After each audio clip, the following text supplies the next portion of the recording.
नमस्कार दोस्तों, आपका बहुत बहुत स्वागत है सिटी न्यूज़ इंडिया में। आज जिस विषय पर हम बात करने जा रहे हैं, पिछले 2 दिनों से वो बहुत ज़्यादा गरमाया हुआ है और उसको गरमाने की एक बहुत बड़ी वजह ये भी है कि बच्चों के कैरियर से खिलवाड़ हो रहा है। जी हाँ, हम बात करेंगे मोनाड यूनिवर्सिटी के बारे में, जहाँ से उसके मालिक फर्जी डिग्री के मामले में पकड़े गए हैं। और आज हम बात करेंगे उनके साथ रहे रविंदर सेतकुआ जी से कि ये इतना बड़ा धंधा चल रहा था, फर्जी डिग्रियां बन रही थी, 5,000 से लेकर 5 लाख तक में डिग्रियां बेची जा रही थी।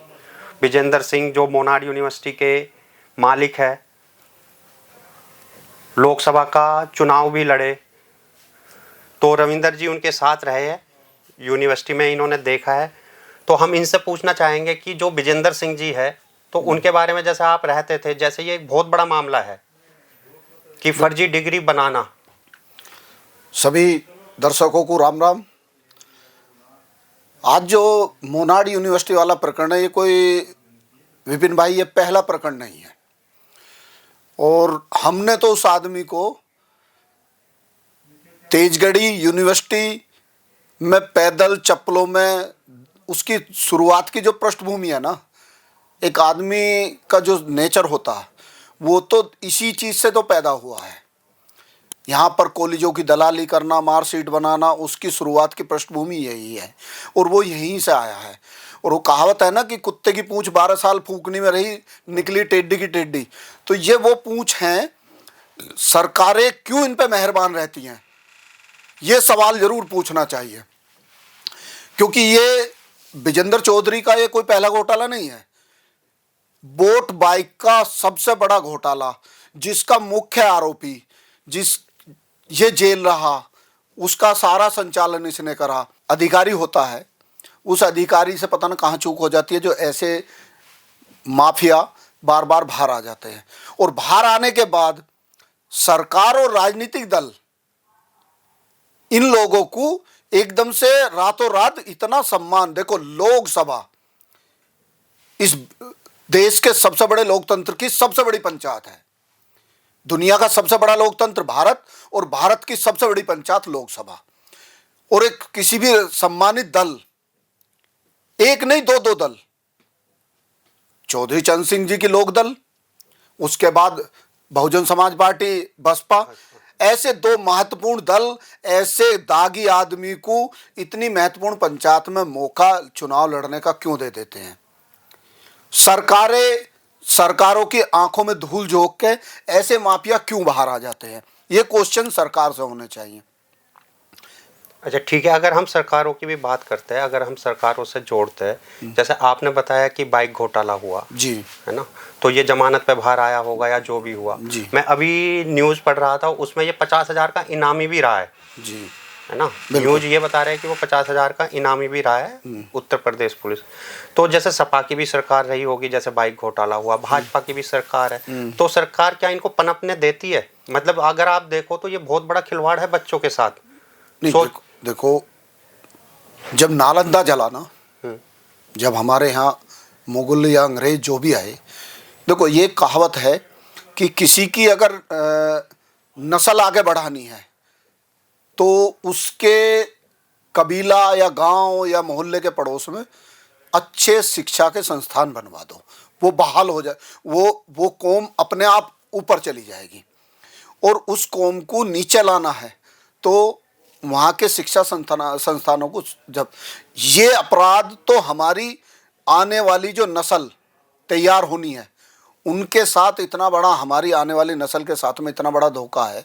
बाइक बोट तो चलो मैं मान लगता हूँ, पैसा कमाया, वो कमाया, ये कमाया, ये तो हमारे सीधा सीधा आने वाले हमारी नस्लों के भविष्य से ही खेला जा रहा। तो सरकार को इसमें एक ठोस कदम उठाना चाहिए और सरकार को ऐसे लोगों पर कार्रवाई करनी चाहिए। मैं इस खेल में जाना नहीं चाहता कि सपा के कार्यकाल में इस पर इनाम था, यूँ बाहर था, भाजपा के कार्यकाल में यूँ बाहर अंदर गया, फिर भाजपा के कार्यकाल में बाहर आया, लोक दल ने इसे पहले टिकट दिया, लोक दल को छोड़ के बसपा में हुआ। देखो, ये राजनीतिक दलों की छवि तो सबको पता है, इनकी सेम कहानियाँ कि जिसके गलवा चीकने और उसके मलवा यार। ये तो जो इन्हें पैसा देगा, ये इन पे वो अभी चलता आजकल, ये भाजपा पर और बड़ी वॉशिंग मशीन है। अगर ये गेरा विजेंदर और ये लिखड़ा किसान नेता विजेंदर, तो ये सारी राजनीतिक दल एक धोबी घाट खोल के बैठी है। अब तू कितने गोबर में उसमें लिपका और हम पे धोने वाली मशीन है, फिर हम बैठा देंगे तुझे। अब फिर ये अगर ये भाजपा ने गिरफ्तार करा तो ऐसी कहां चूक रहेगी जो ये भाजपा कार्यकाल में बाहर आ गया और फिर भाजपा कार्यकाल में लोकसभा का चुनाव लड़ लिया। सही बात है। तो ये राजनीतिक दल सब सहम एक गेम खेलने। मैं आपसे एक चीज और पूछना चाहता हूँ, आप किसान नेता भी है जी, आप अपनी पार्टी भी चलाते हैं जी। अब जैसे इस यूनिवर्सिटी के अंदर, मोनाड यूनिवर्सिटी के अंदर 5,000 या 6,000 या 7,000 बच्चा पढ़ रहा होगा, वो किसानों का भी बच्चा होगा या किसी का भी बच्चा हो, तो इसके साथ साथ अब उन बच्चों को भी प्रॉब्लम्स फेस करनी पड़ेंगी, सारी चीज़ें हैं। तो आप क्या चाहते हैं कि इनके खिलाफ कितनी सख्त कार्रवाई हो, यूनिवर्सिटी के ऊपर हो, और मतलब किस तरीके से आप चाहते हो कि? देखो, सर्वप्रथम एक नजीर पेश होनी चाहिए। सरकार को एक ऐसा एग्जाम्पल सेट करना चाहिए कि पहला प्राथमिकता सरकार की ये रहनी चाहिए कि भविष्य में ऐसी कोई घटना ना हो। उसके लिए एक एग्जाम्पल विजेंदर जैसे आदमी को ऐसी कार्रवाई करनी चाहिए कि आगे खास करके, क्यों देखो, शिक्षा हमारी आने वाली नस्ल तय करती है कि हमारा भविष्य जाएगा किस तरह। अगर कोई हमारे शिक्षा के संस्थान या शिक्षा के सिस्टम से कोई छेड़खानी करेगा तो हम विजेंदर जैसा हाल कर देंगे। तो सरकार को एक ऐसी नजीर पेश करनी चाहिए, विजेंदर के साथ वो कार्रवाई करनी चाहिए। फेस तो जितने उसमें बच्चे पढ़ रहे हैं, तो कोई पश्चिमी उत्तर प्रदेश है, ये किसानों की भूमि है, ये गंगा जमुना के बीच का द्वार है, यहाँ धरती में से सोना उगलता है। वो सोना ऐसा नहीं है कि वहाँ सोने लग रहे हैं, इसमें हर फसल उग जाती है। तो उसको हम गाँव की भाषा में कहते हैं कि मेरे देश की धरती सोना उगले। तो यहाँ सोने जैसी फसलें उगती हैं। तो ये सब किसान परिवार के तो बच्चे हैं जो इन कॉलेजों में जा रहे हैं। आज उनकी सबका भविष्य अधर में लटक चुका है। तो ऐसे मामले में सरकार को गंभीर, मेरा अपना सरकार से कड़े शब्दों में ये कहना है कि ऐसे आदमी पे ऐसी कार्रवाई करें, एक नजीर पेश करें जो आने वाले समय में कोई नया विजेंदर पैदा ना हो पाए। और मैं सरकार का, आप भी यही हैं, हम भी यही हैं, सरकार पिछले अपने करे धरे पर पानी फेरे। पिछली चोरी में विजेंदर कैसे बाहर आ गया, अगली चोरी में ऐसा ना बाहर आए, तो हम फिर बात करेंगे इस पर। हम यही उम्मीद करेंगे सरकार से।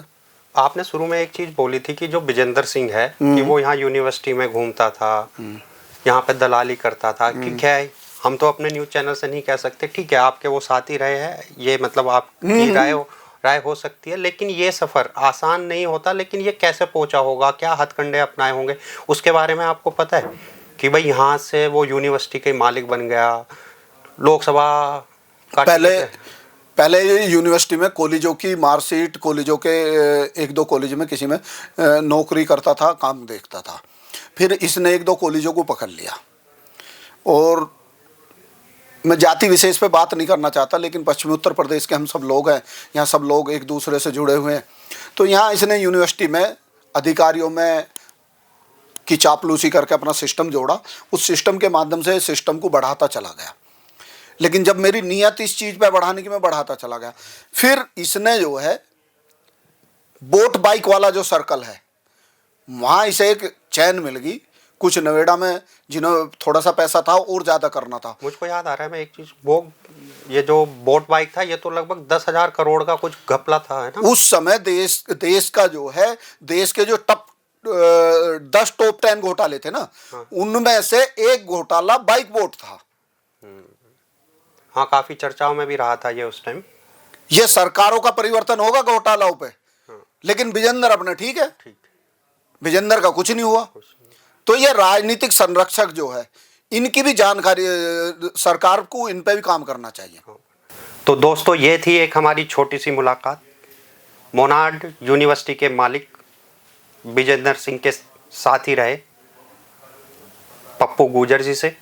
उन्होंने बताया कि कुछ लोगों की जो नीयत होती है वो बदलती नहीं है, लेकिन ये घटना वास्तव में ही बहुत शर्मसार कर देने वाली है। तो आपको इसके बारे में क्या कहना है हमको कमेंट में ज़रूर बताएं। आपका बहुत बहुत धन्यवाद। आपका भी बहुत फिर बहुत धन्यवाद जल्दी ही विपिन भाई। मुलाकात होगी किसी जी। और नए टॉपिक को लेकर। बिल्कुल बिल्कुल। दोस्तों, मेरठ में पहली बार हम लोग लेकर आए हैं इंटरव्यूज पॉडकास्ट।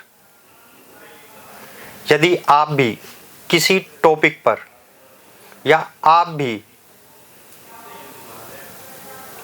किसी विषय विशेष के एक्सपर्ट अपने आप को मानते हैं तो हम आपका पॉडकास्ट इंटरव्यू अपने स्टूडियो में करेंगे। तो आप हमारे दिए गए नंबर पर व्हाट्सएप करके हमसे जुड़ सकते हैं और अपना एक छोटा सा बायोडाटा भेजकर हमसे कनेक्ट हो सकते हैं। हमारी टीम आपको कांटेक्ट करेगी और आपको बुलाया जाएगा सिटी न्यूज़ इंडिया के मंच पर। तो देर किस बात की, अभी व्हाट्सएप करिए और